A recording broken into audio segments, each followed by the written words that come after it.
धियो यो नः प्रचोदयात्।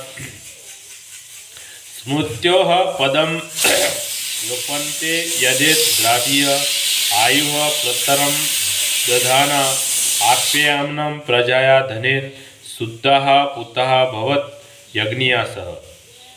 જે લોકો દુરાચારને દૂર કરી સદાચાર અપનાવી લે છે તેઓ ઉત્તમ જીવન અને દીર્ઘ આયુષ્ય મેળવે છે.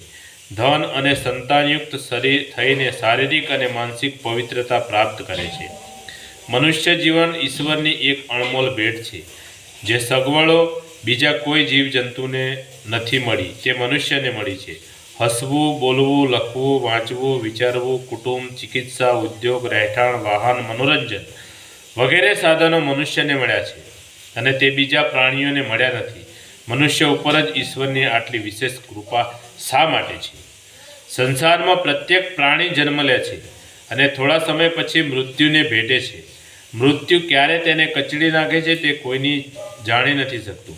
મનુષ્યને જ પરમાત્માએ સગવડ આપી છે તે મૃત્યુને ભેટતો હોય છે. મૃત્યુને એક તરફ ધકેલી અમરત્વ પ્રાપ્ત કરી શકે છે. સંસારમાં મરેલા લોકોની જેમ પોતાનું જીવન પસાર કરવાના બદલે અમર પુત્રોને જેમ દ્રઢતાથી રહેવું જોઈએ. ઇતિહાસ અને શ્રેષ્ઠ પુરુષોના ચરિત્રનું અધ્યયન કરવાથી એ સ્પષ્ટ થાય છે કે માણસની ઉન્નતિ માટે કેટલાક ગુણો અતિ જરૂરી છે. તે ગુણો છે માનવની પરીક્ષા છે. જેની પાસે જેટલા પ્રમાણમાં આ ગુણો હશે તેટલા પ્રમાણમાં તે માણસ શ્રેષ્ઠ અને અમર થઈ જશે.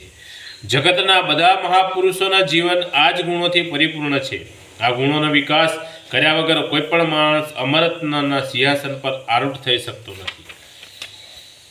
ગીતામાં આ ગુણોનું મહાત્મ્ય કેટલીક જગ્યાએ અનેક રીતે સમજાવ્યું છે. આ ગુણોને પોતાના જીવનમાં ધારણ કરવાથી જ મનુષ્ય સંસારમાં અમર થઈ શકે છે. આપણો દેશ મહાપુરુષોનો દેશ છે. પ્રભુ રામચંદ્રથી મળીને આજ સુધી વિશ્વ કીર્તિ ધરાવતા સેંકડો મહાપુરુષો અહીં જન્મ્યા છે.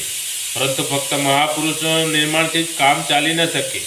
ઘણા ગોઠ્યા માણસો જ દેવી સંપત્તિને ધારણ કરીને મહાન બની જાય છે અને બાકીના બધા નરકીય જીવન ગુજારે તે બરાબર નથી. દેશના સામાન્ય લોકોનું સ્તર પણ શ્રેષ્ઠ હોવું જોઈએ. આપણી શારીરિક જરૂરિયાતો પણ બીજા પ્રાણીઓની જેમ સામાન્ય જ છે અને તે સરળતાથી પૂરી થઈ શકે છે.